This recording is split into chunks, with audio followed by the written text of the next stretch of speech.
Okay, good afternoon. Welcome to the Newsroom Pub on this challenging weather day. It's good to see everybody here. I'm Maryann Lazarski. I'm the president of the Milwaukee Press Club and also a producer at Milwaukee PBS. I'm happy to be here today with the president of the Universities of Wisconsin, Jay Rothman.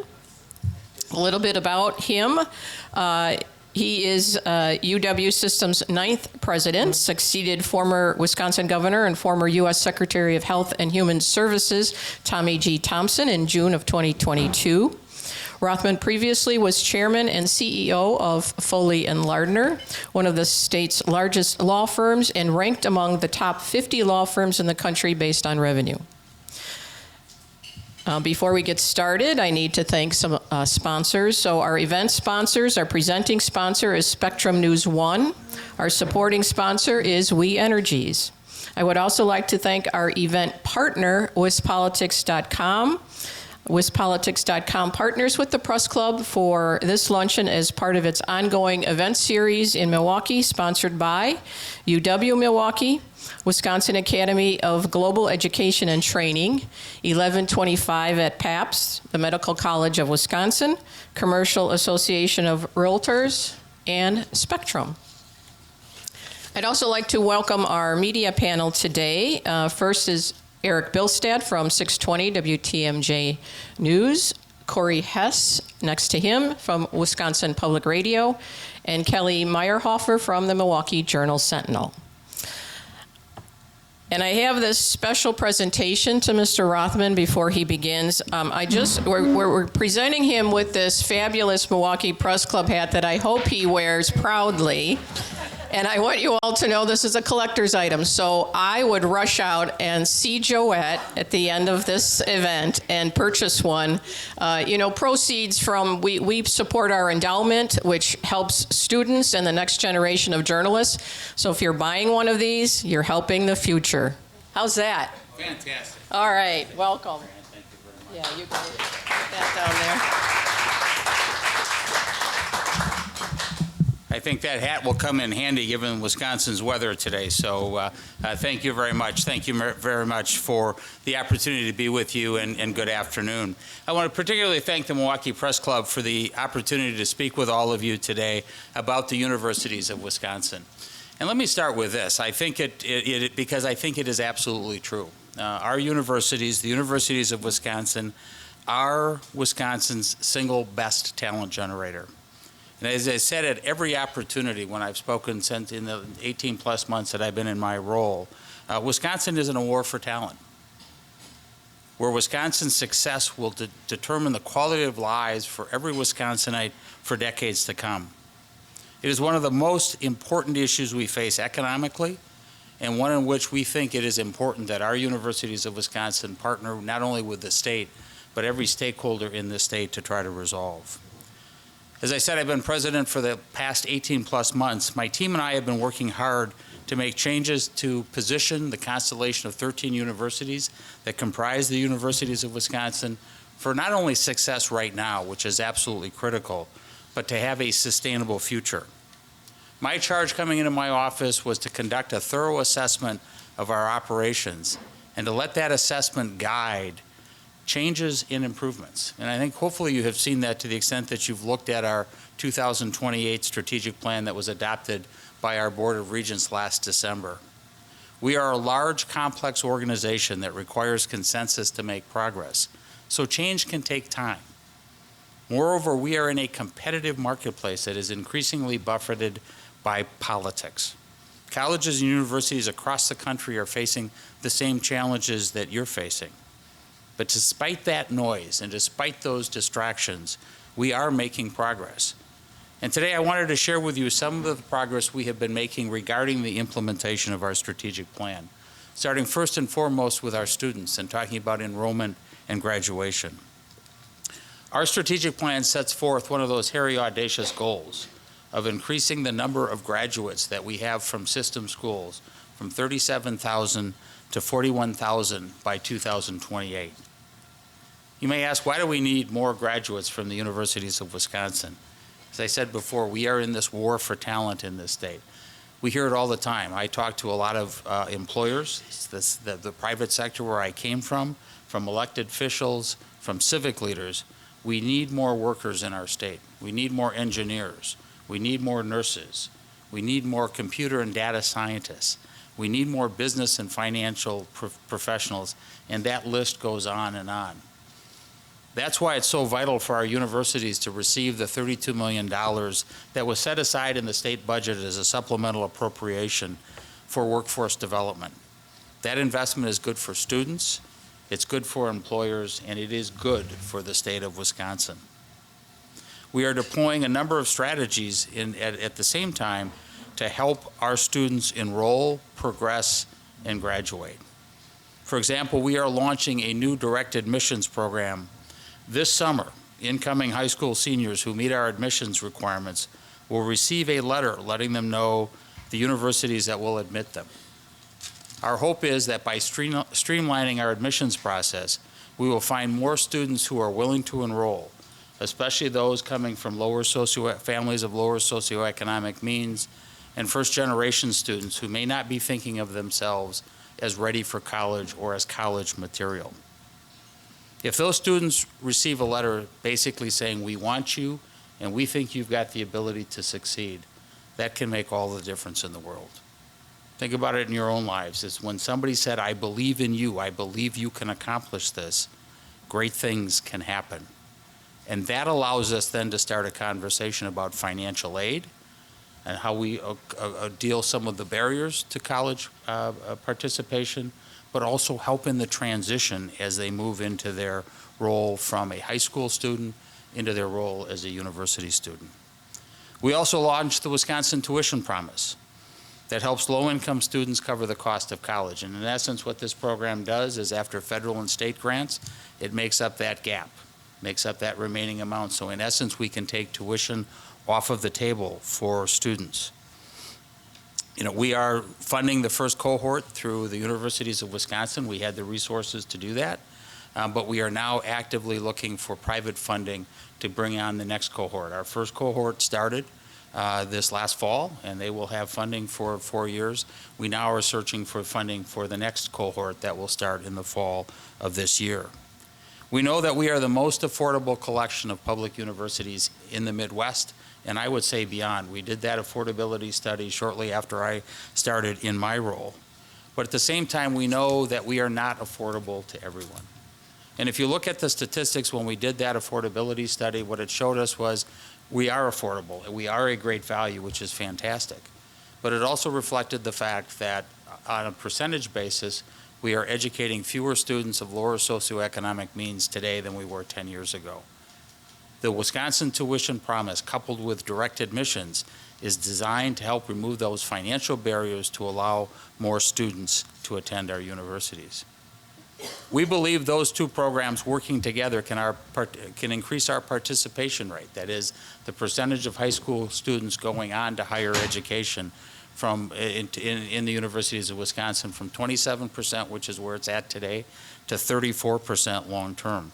That's an ambitious goal. But I think if we don't set ambitious goals and we don't push ourselves, we will not succeed in the way that we should. In addition, in a couple weeks, we are planning to announce our new Online Wisconsin portal, a revamped online learning initiative aimed at adults with some college credit, but no degree, as well as traditional age students who would prefer to learn online. We are hoping that this new portal will help us graduate in the next years 1,000 students a year who had stopped going to the university. We have 700,000 plus adults in Wisconsin that have some college credit that never finished. Even if we take a small segment of that group who would benefit from finishing their degree, this is a way to do it. The online portal will ease that process moving forward. Meanwhile, we also want to keep students that are in our schools on track toward graduation. We hope to double the number of engagements with students who are dropping out and trying to understand why and try to help them. We have students who are facing food insecurity. We have students who are a car repair of $200 away from dropping out of school. We need to address that. But we also want to increase by 25% the number of undergraduate students we have who participate in research activities. That's a great way to keep students getting practical experience and keep them in school. If you don't know it already, Wisconsin's universities are national leaders in encouraging undergraduate students to participate in research, which is just one of a handful of high-impact practices that keep students on track to graduate. In fact, UW-Eau Claire last spring earned the distinction of hosting the National Conference on Undergraduate Research, in part because of its strong support of that practice. And in March, we will celebrate the 20th anniversary of Research in the Rotunda, our signature event at the universities of Wisconsin, in which students from all of our universities share and discuss their research with other students, with lawmakers, and with other stakeholders in our community. It is a terrific event, and if your news organization has not covered it in the past, I would encourage you to do so. Let's talk a little bit about finances, because that's been a challenge. Another one of the key provisions of our strategic plan is to ensure our universities are financially sound. Coming from the private sector as I did, I had the opportunity to learn about income statements and balance sheets and cash flow statements, and knowing what it means to balance the bottom line. And while our universities aren't businesses per se, there are business aspects to the universities, and we cannot continue to simply ignore our financial challenges. Many of you are familiar with some of the implications. This is the first academic year in which tuition increased in the past 10 years. It had been frozen for 8 years by the legislature and 2 years by the universities. That created a financial challenge for us. And even with that increase that was implemented, the first increase that started with the incoming students this fall, we remain a great value in education when you compare it to our peers. I think you may have noticed we have closed the branch campus in Richland and are moving 3 others to online-only instruction in the branch campuses. And I have asked our chancellors who are responsible for those branch campuses to evaluate each of them. We have to try to find a path to sustain those campuses, but it's just not financially feasible in all instances to do that, and we have to be responsible stewards of our financial dollars. Our financial challenges, though, are not limited just to our branch campuses. Today, 10 of our 13 universities have a structural deficit, meaning that they are spending more than they are bringing in, with the shortfall being financed by existing reserves. That is a practice that has been going on for a while, but it is not sustainable. As a result, we are having to make hard choices at some of our campuses, including furloughs, buyouts, and layoffs. That is not easy at all, but it is our goal to eliminate those structural deficits by 2028. We have to ensure that we have a viable university for the long term. Importantly, as we are looking at those cuts, our universities are making those reductions while doing everything within their power to protect classroom instruction. Well, we engage in cost cutting, and that is our responsibility. We have a responsibility to be good financial stewards. I would also submit to you we need more investment.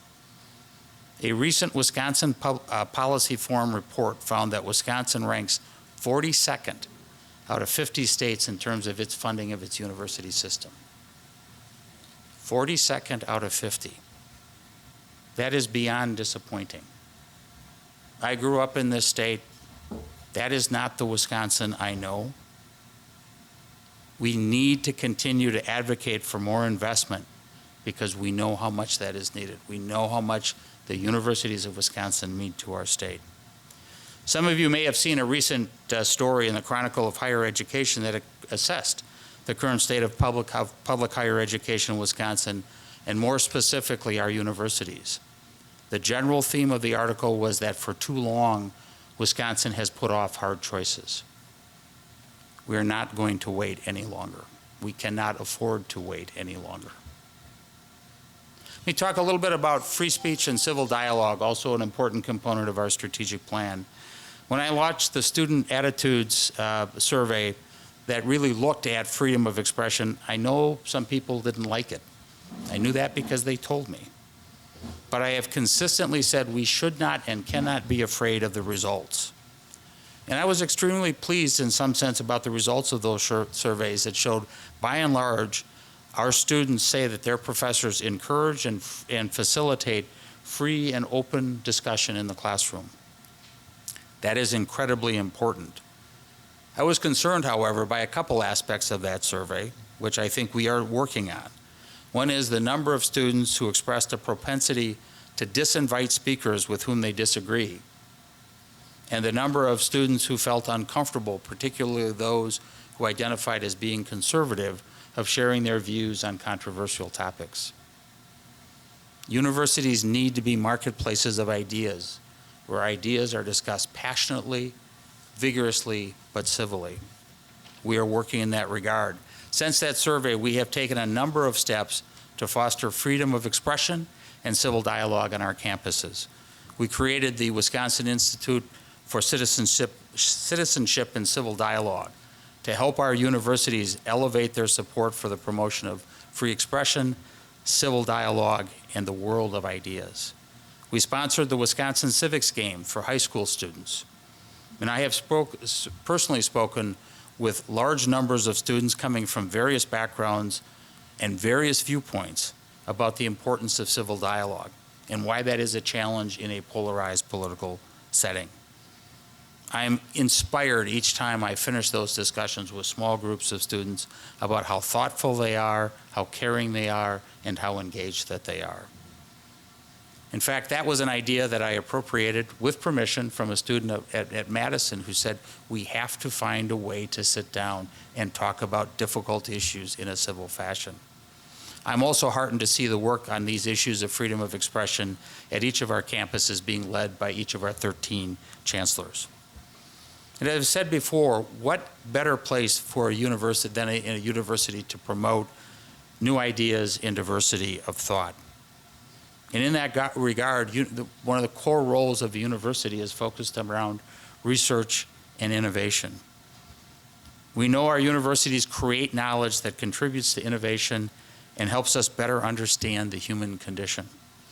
We celebrate our role in advancing knowledge. I'm pleased, as an example, that our flagship university, UW-Madison, has increased its research funding to more than $1.5 billion a year and ranks 8th in the nation in research funding.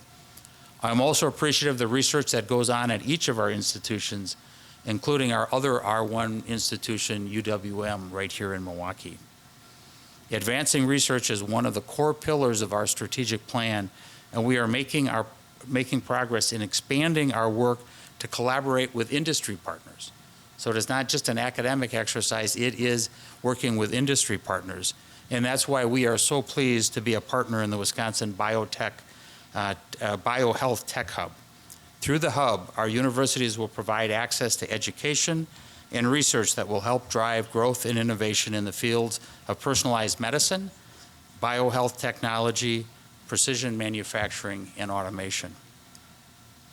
You may have also noticed that we are referring to ourselves as the Universities of Wisconsin. Last fall, we announced that we were changing our name.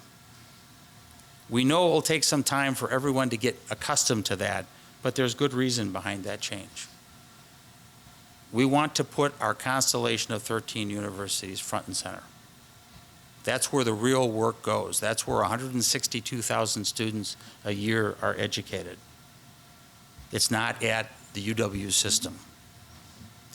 We know that public higher education is facing headwinds all across the country, and that includes Wisconsin. Wisconsin is no exception to that. We learned through our research in that process that the public didn't fully understand what the university UW system was, and some of them were confusing it with UW-Madison. System is a decades-old term that does not describe adequately our network of universities in the way that they are, and we intend to change that.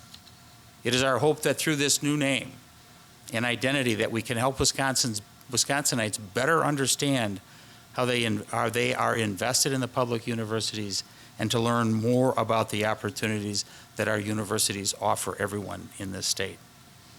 All Wisconsinites should be proud of the asset Wisconsin has in our public university system. We have got to make that abundantly clear so that they understand, everyone in this state understands that those universities are here for them. Last fall, I visited most of our four-year campuses yet again on what we call the Opportunity Tour. There I met with students and faculty and administrators, along with members of the local community, elected officials, and business leaders. Those meetings, just like the ones that I had before them, reinforced for me how critical the universities of Wisconsin are to our state, to our economic prosperity, and to the lives of every student who passes through our doors, especially those first-generation students. Those students who have more courage than I could possibly imagine as they come to our schools. I will confess up front, I am not a graduate of one of the universities of Wisconsin. I went to Marquette University right here in Milwaukee, but I do say that I am a product of the universities of Wisconsin because both of my parents attended UW-Stevens Point. In fact, they met at UW-Stevens Point. When I was there for my first visit in July or August of 2022, I was able to look up in yearbooks just to confirm that they had actually gone there. But as I think about it, if it were not for UW-Stevens Point, I wouldn't literally be standing in front of you today. I am truly a product of UW-Stevens Point. I always knew firsthand how important UW-Stevens Point was to my family. And now I know firsthand how each of our 13 universities is to hundreds of thousands of families across this state. I think it goes without saying that this state would not be anywhere near as successful or as economically prosperous without the universities of Wisconsin. And we are always going to need the support and to be good stewards of our state's greatest asset. I feel my role is as a steward. And my responsibility is to make sure the universities of Wisconsin are better than when I leave than when I found them. And with that, I would welcome any questions that you may have. Hello, hello, check, check. All right. Thank you, first of all, for being here. You mentioned freedom of expression. We had a situation at UW-Whitewater over the weekend where there was a group making anti-Semitic chants, projecting swastikas on the sides of buildings. Is that freedom of expression or is that hate speech? And what needs to be done to ensure students can feel safe and welcome? Let me start out with saying it is appalling and disgusting, the actions that took place. A relatively small group of people, 4 or 5 people, involved in that incident. I think Chancellor Corri King, the chancellor at UW-Whitewater, has said it well to his campus, and we will continue to condemn that type of speech and are taking every action that we can to ensure that our students remain safe on their campuses. Hello. You mentioned that the four-year colleges aren't affordable for everybody, and the UW system is doing some things to address that with direct admissions and the Wisconsin Tuition Promise. But the branch campuses, the 2-year schools, also are for those students that that can't afford the 4-year campuses. And as you mentioned, there are now 4 branch campuses that either stopped in-person classes or have closed altogether. Has the UW system given up on those schools?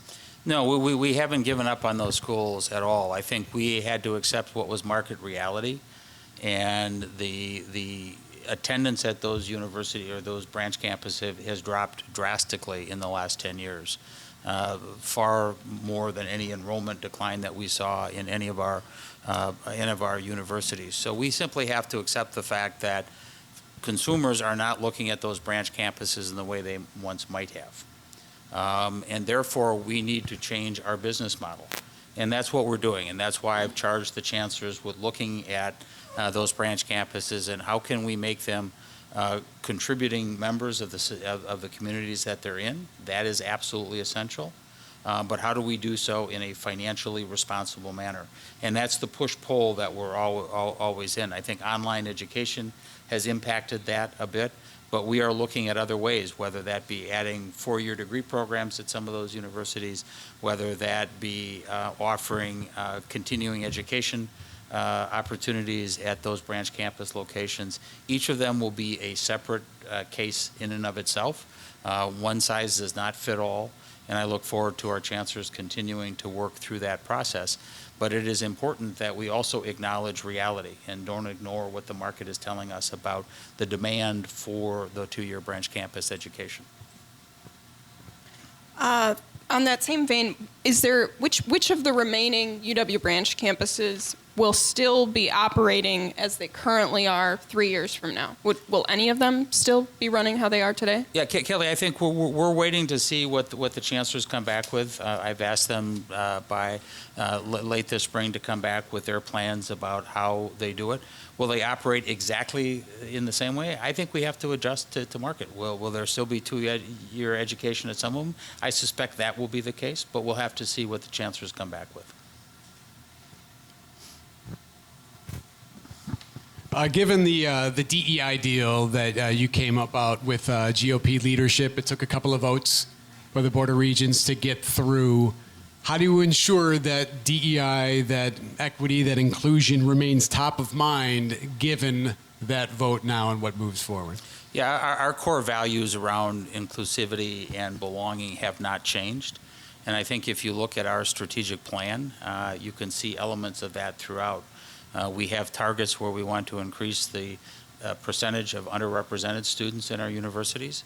We have a target regarding the Pell Grant students in our universities, increasing that. And of great importance to me is closing the retention and graduation rate gaps between underrepresented students and majority students. That gap is as wide as it was 10 years ago. That cannot be acceptable to us. We have to figure out a way that when we enroll students, that we retain them and that we graduate them. And I think that's important. But I also think that as you look at DE&I, diversity is a broader concept. We also have to be cognizant of the fact that we had conservative students tell us that they were not as comfortable raising issues in the classroom as liberal students might. What do we have to do around that in terms of creating that era of that opportunity for civil dialogue? And it's not just in the classroom. I mean, I think it's happening in the classroom, but I think it's just generally in population as a whole. And we have to understand our students are a microcosm of the larger political population that's out there. And we are polarized. And not a particularly unique observation. We are polarized as a society right now. I think the university has to be there to try to help deal with that polarization and get people to talk about issues. Let's talk about issues. Let's try to find solutions. Let's see where we can find consensus and where we can't, that we agree to disagree in an amicable fashion. Do you think the legislature overreached and micromanaged the UW campuses on the DEI deal? I mean, I think it's like anything. We went in and we needed to lead. We had some important initiatives that we had to deal with. Is it a perfect deal? No. I'm not going to tell you it's a perfect deal. It is one that, and I think anytime you negotiate a deal, and I spent 35 years of my career negotiating deals, and you understand when you get done, you're never going to get everything you want. You're always going to look at it and say, well, there's some pluses and some minuses. I looked at this and said, on balance, for the universities of Wisconsin, this was the right thing to do, and I continue to believe that. Because when you think about it, did we have to compromise on some things? Yes. On the other hand, we got a pay plan approved. We got an engineering building in Madison that will move forward.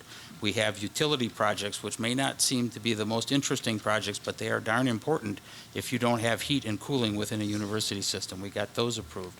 We got a building at Whitewater that's going to be renovated. We've got some dorms in Madison that are going to be renovated. We were $32 million in workforce development funds, among other things, are all part and parcel of that $800+ million package. And I think on balance, we maintained our core values. At the same time, we received some needed investment in the universities of Wisconsin. What do you do about the employees that feel betrayed, though, by the deal and might feel ostracized going forward?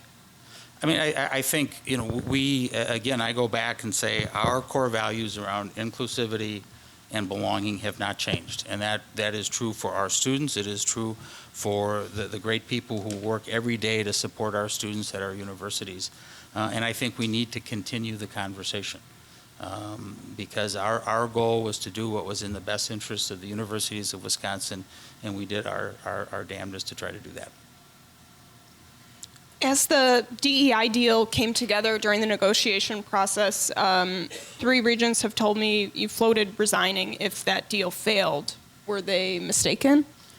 You know, Kelly, as much as I'd like to clarify that whole issue, that happened in closed session, and it would be inappropriate for me to say anything about what happened in a closed session. Here in this open session, would you want to resign or no?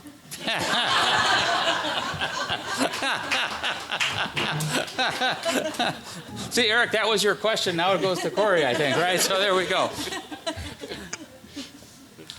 You can elaborate if you want, otherwise I can.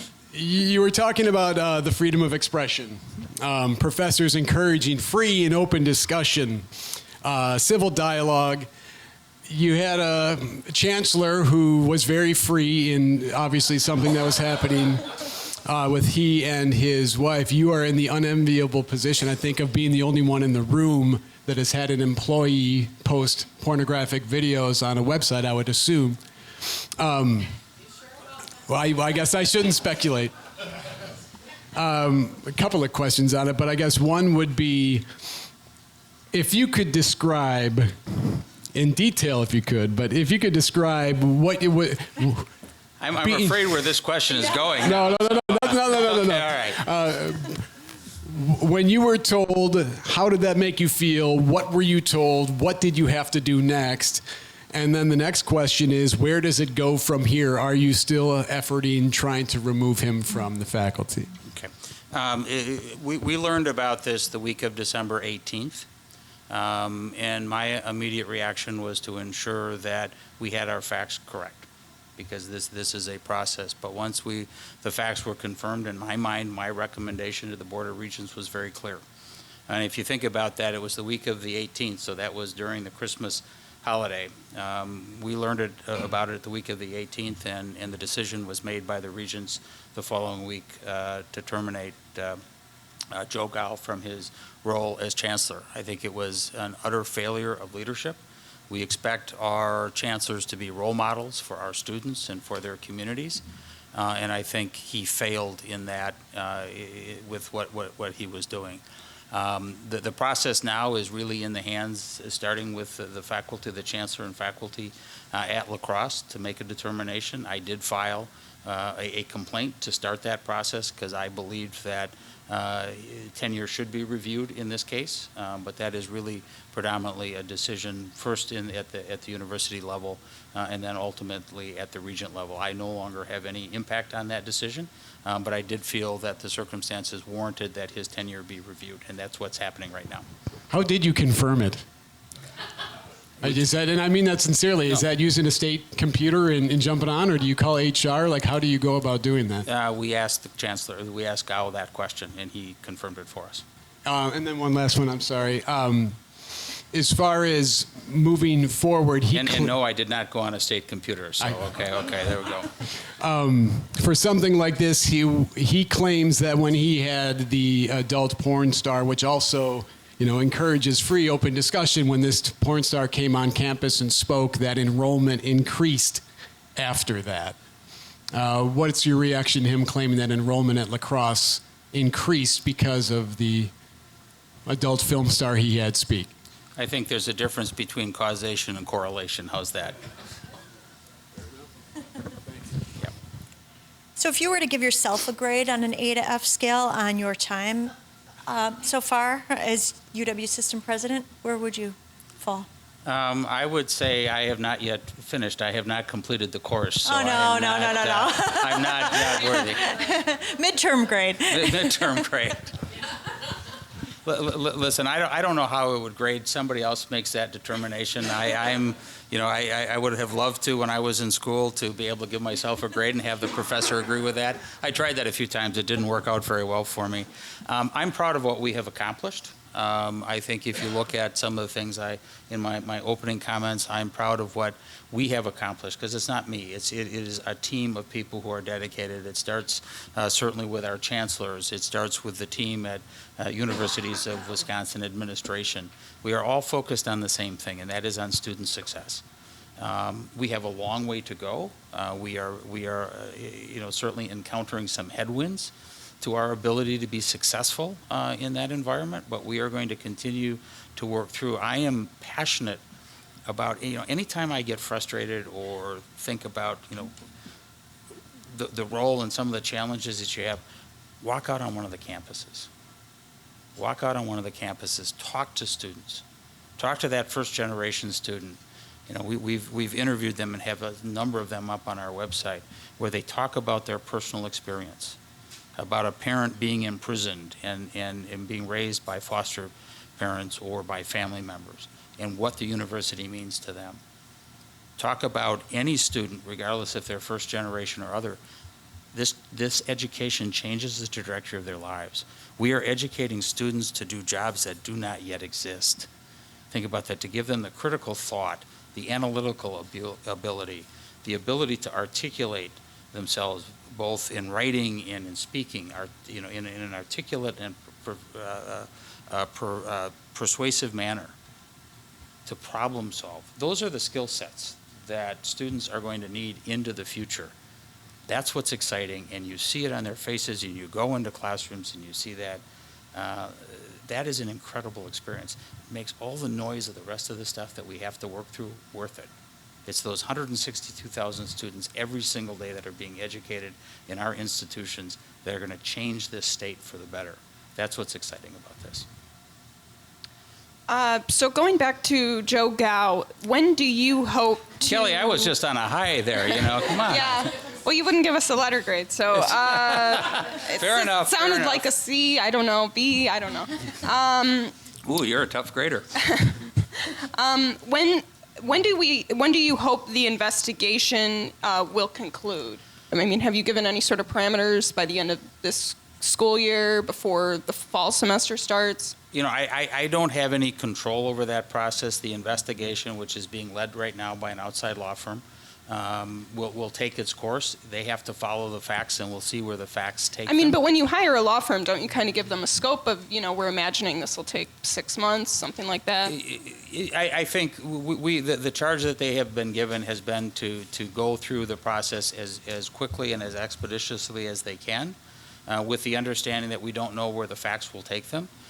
Do I hope that gets done sometime this spring in terms of the investigation being done? Yes. But we'll see where it takes us. It then goes to the faculty, the chancellor and the faculty at La Crosse, and they have to go through their process. My goal is to come to a resolution one way or the other as quickly as we can, but respecting the process, because the process is absolutely critical in this so that we can do this in the right way.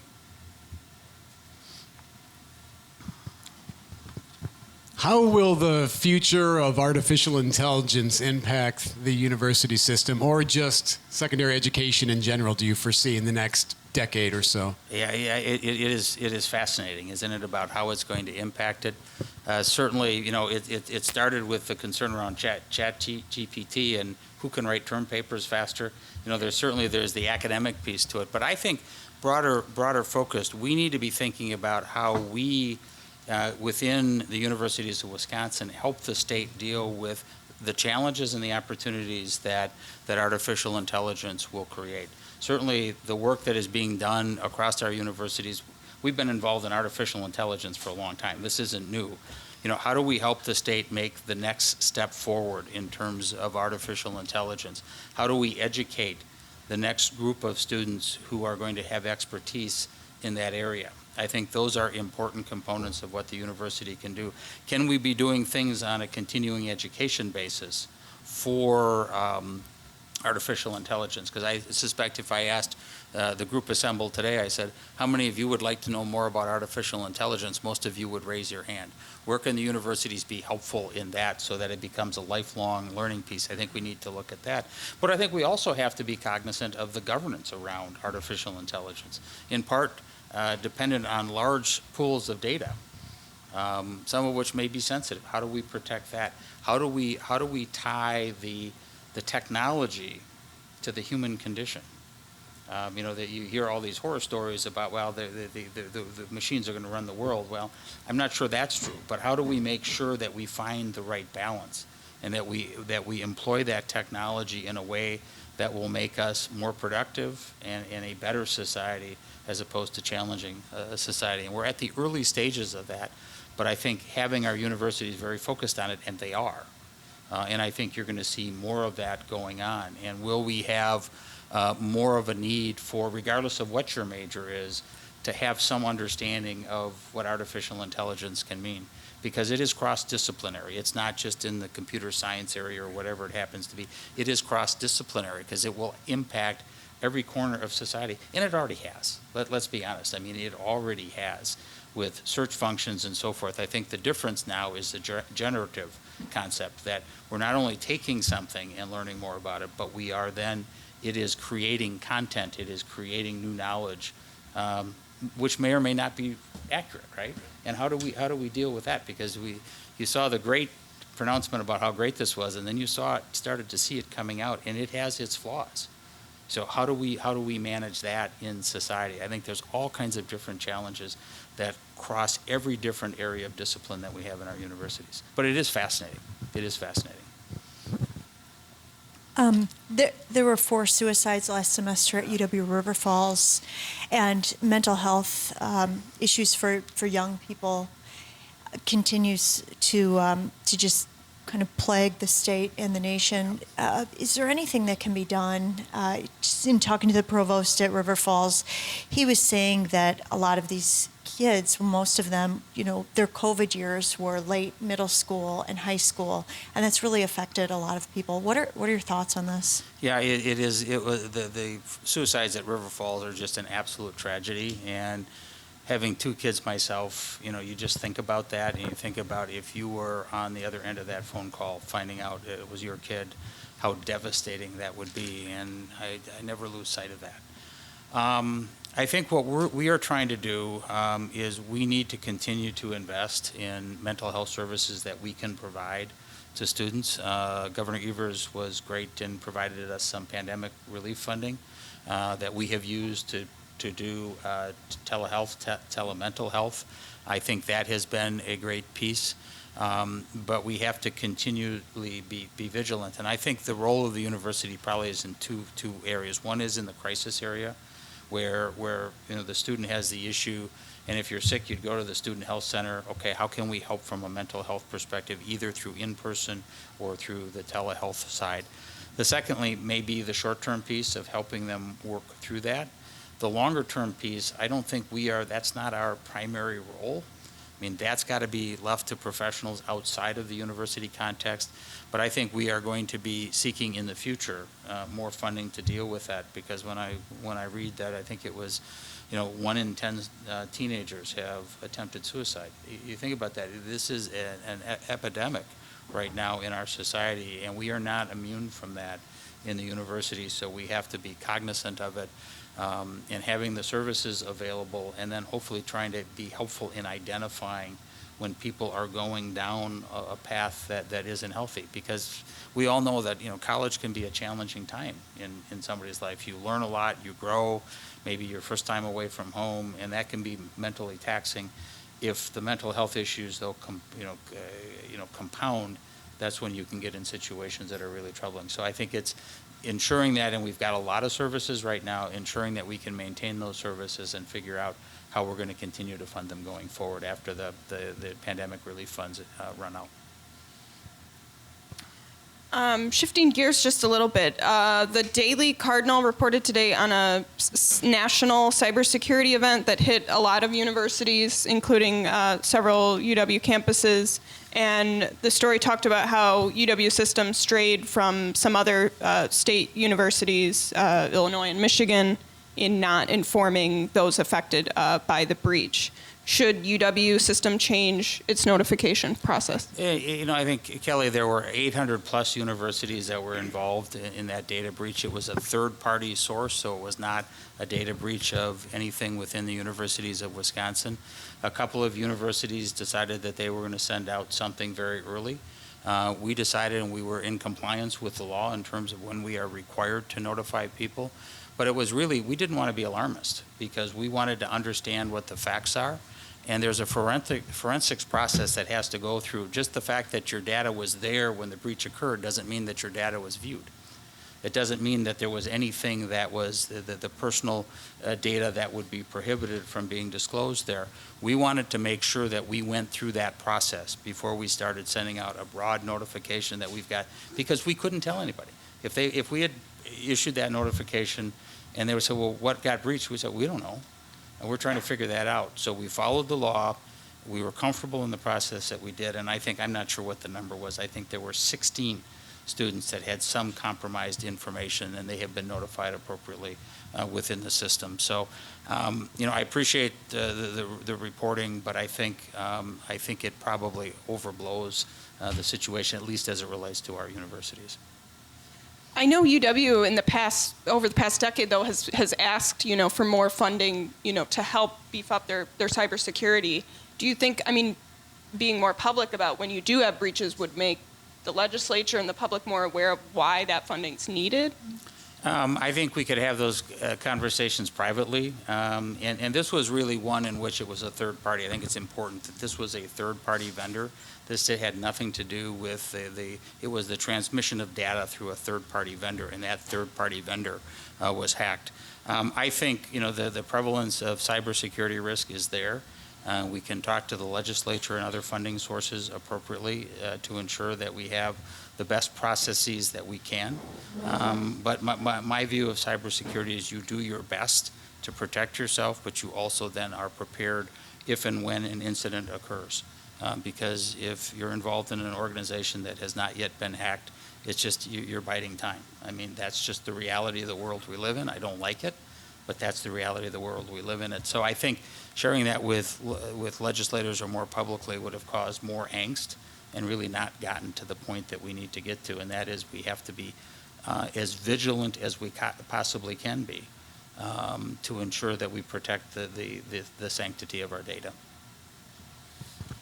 I know we talked about this a little bit earlier, but I'm just curious if there are studies that indicate why enrollment is going down in places like Maryann or in some of these other areas. Is it just because there's other options? Is it something else? Is there something that you guys are learning or hearing or studying that indicate why enrollment overall, whether it's in Wisconsin or elsewhere, seems to be going down?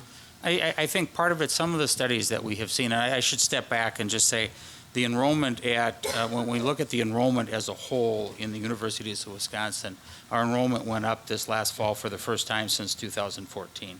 And I think what it might be saying is that there is more emphasis on that the two-year degree, if that was where you were going to end, may not be as viewed as valuable as it once was. I think that may be part of it. I think, secondly, the online availability has also changed the landscape, where people would, at one point, you had to go in person because that's all there was.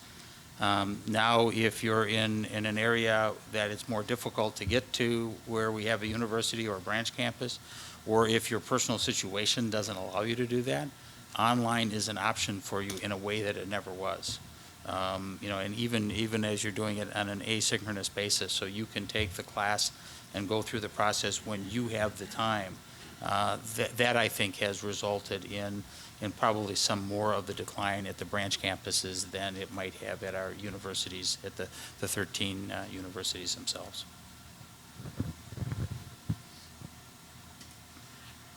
Part of the DEI deal also included that the top 10% of high school students would be admitted to UW-Madison?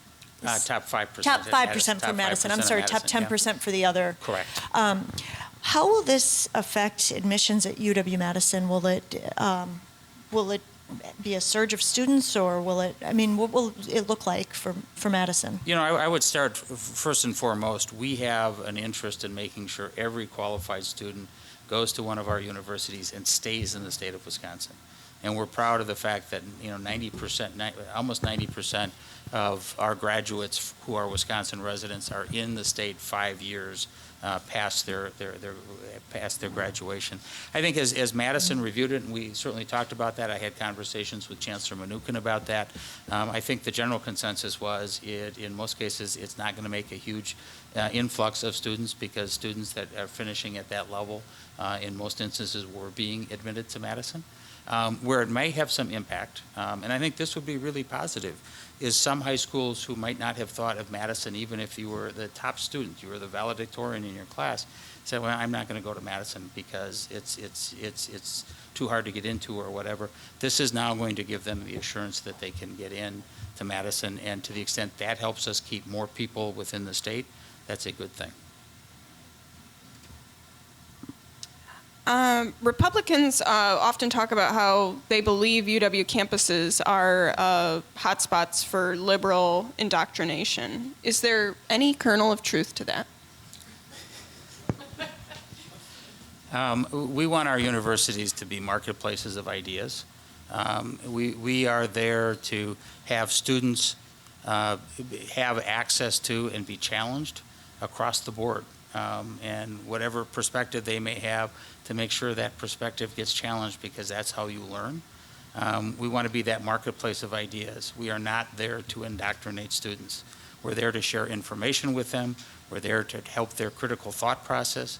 We're there to help them write and speak in a more articulate fashion. We're there to help them problem solve and analyze. We leave it up to our students as to what positions they should take politically or otherwise. Marquette University plays UW-Madison in basketball every year. Who are you rooting for? What jersey are you wearing, and why? Erik, unlike most things in life, I can't lose in that environment, right? I am proud of both my alma mater and how well the basketball team has done and how well the university has done. I'm equally proud of how the Badgers have done.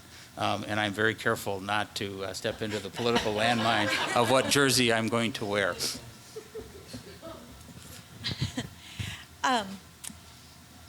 see here. Let me think. All right. This is our You don't know last how to question. follow that I one, think. do you? That's I okay. don't. Did you get a lot of pressure from your top donors to just figure out this deal with Robin Voss and end it so that, buildings could be built and everything could be settled? Is that where you were getting your most pressure? No, I think that I am thankful for large donors and other stakeholders who are saying, listen, we need this stuff. We need an engineering building in Madison that will allow us to graduate another 1,000 engineers a year when that building is up. But just as importantly, it will house world-class research. And we'll be able to attract faculty to Madison that can research in that building, and they will find discoveries that will change for the better Wisconsin. But did they say no more money if you don't? No, they were always very supportive and said, we want to see this happen, and that's what their focus was. But that's what my focus was as well. I looked at it and said, what is in the best interest of our universities, our 13 universities? I mean, we are in challenging financial times, without question. We were having issues around pay plan and morale of our employees. In some cases, because these were people who live paycheck to paycheck, and they have had their paychecks impacted by inflation. But part of it's a question of respect as well, about what they do and their focus on student success. So, on balance, I looked at this and said, listen, is it perfect? No. Is it in the best interest of the universities as a whole on balance? I think the answer is yes. And we did what we thought was right for the universities of Wisconsin.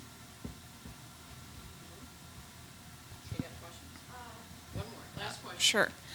So I know that you've hired a firm that's doing sort of like financial audits of all the campuses. Where do we stand with those? And in terms of them reviewing like the financial viability of these campuses, if they were to find a four-year campus in deep, deep trouble, I mean, would closure ever be considered? I mean, I think we look at the work that Deloitte is the group that has come in, and we've asked them, it's not an audit per se, it is trying to analyze and give us some analytical framework from their national experience in higher education, actually international experience in higher education. How should we be looking at different things, and what are the data? What do the data reflect from these different universities? Certainly, we provide a lot of that information. Deloitte is adding to it to help the chancellors analyze what's happening in terms of their universities. And I think, the first and foremost, Kelly, is that we need to be focused on increasing enrollment. I'm glad we started to bend that curve. If that's a one-time blip, I certainly hope not, because I think that's what's important to the state of Wisconsin. I think if we are always looking at higher education to say, how can we continue to cut, we are making a huge mistake. We need to be looking at opportunities to invest. Erik's question around artificial intelligence, I think, is a great example. We need to find ways to invest in our universities to grow the enrollment, because that's what the state of Wisconsin needs. And it's not just the four-year degree and the graduate degree, it is the continuing education. How do we create that path for lifelong learning so that we can bring people in and say, listen, after 5 years or 10 years, where would it be helpful to you in your career to learn more information, get the expertise that our great faculty and instructional staff have at our universities? That's where I think our attention should be directed.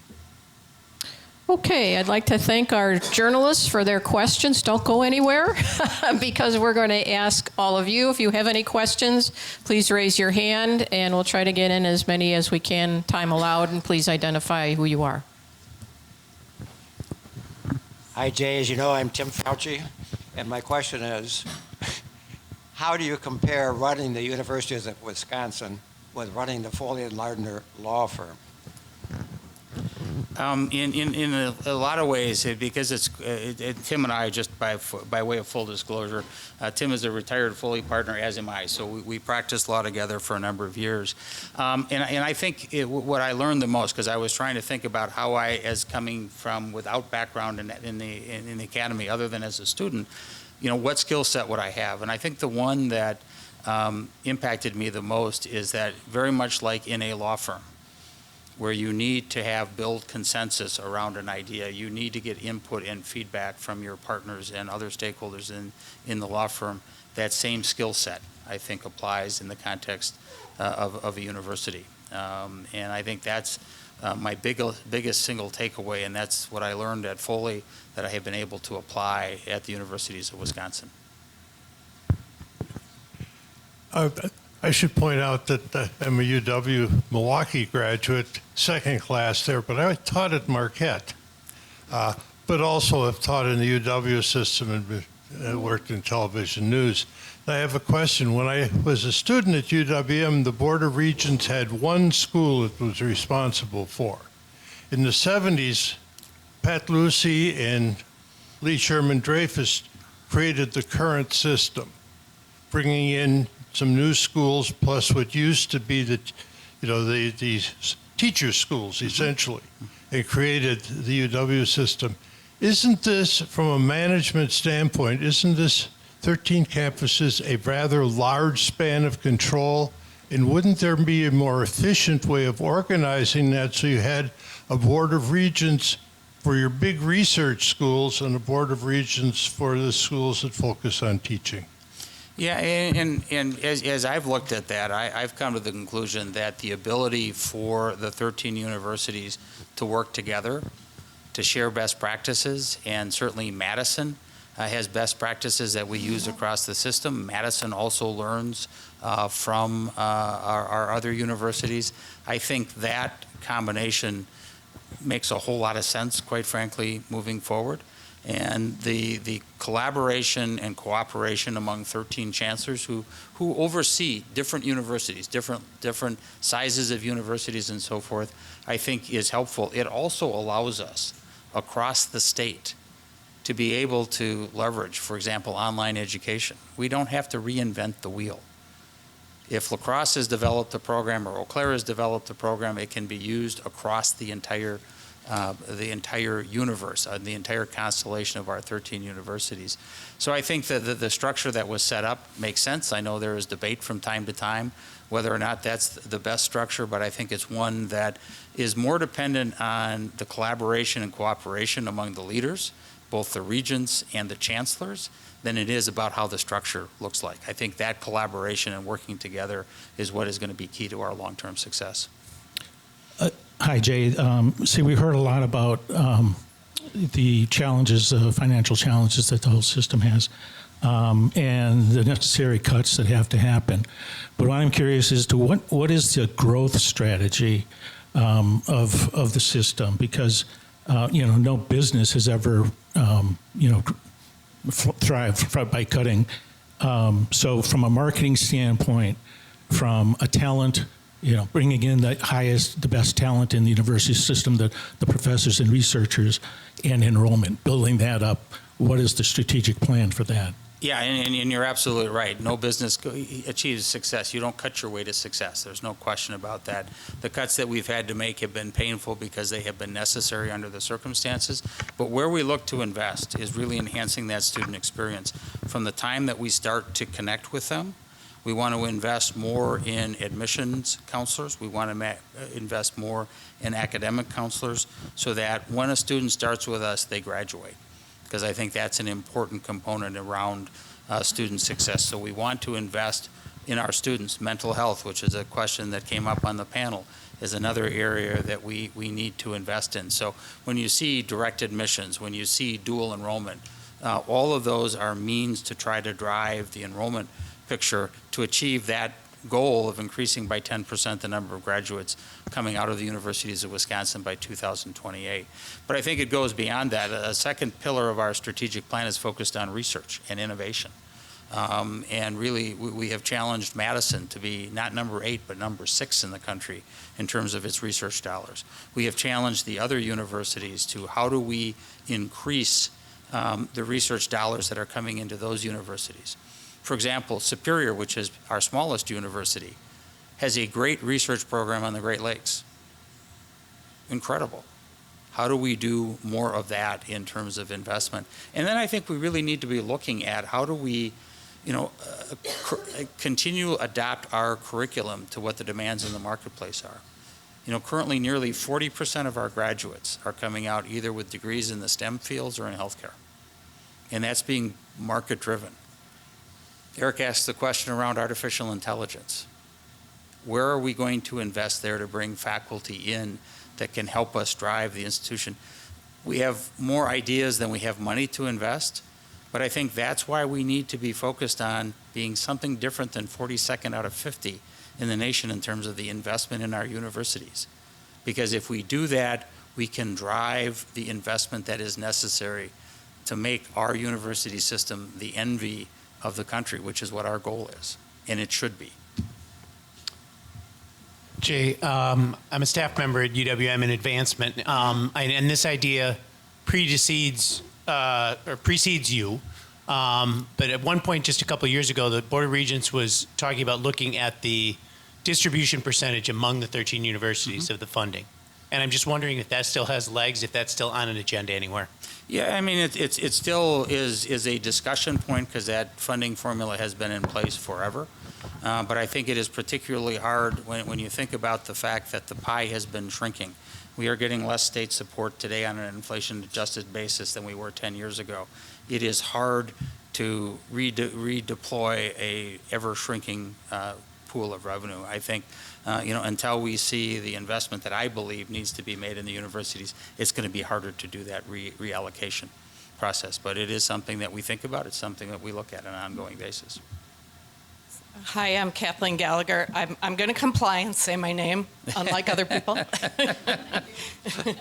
I don't want to pick at what you just said about enhancing the student experience or increasing enrollment at all, so I just want to make that clear. But in terms of growing research, there's one research university in the state, and it's UW-Madison with $1.5 billion of research. The rest of them pale in comparison, even at the risk of offending the UWM guy, the UWM. That university has fallen out of the top 5 in the last decade to number 8. And when you parse out the numbers, it's falling because it's falling behind in federal funding. You know, the funding that is propping up the research there is institutional funds, I assume from WARF and from UW Foundation.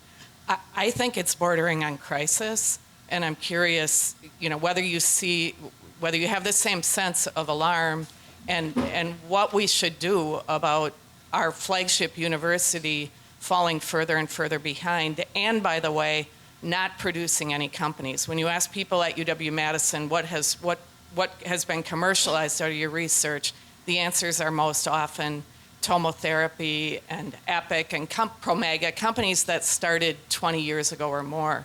So I think it's a crisis. I'm wondering how you view it and what you think should be done about it. Yeah, I mean, and I think we certainly have said we want to have Madison move closer to 6. I mean, that's what their strategic goal is. That's what Chancellor Mnuchin has signed on for.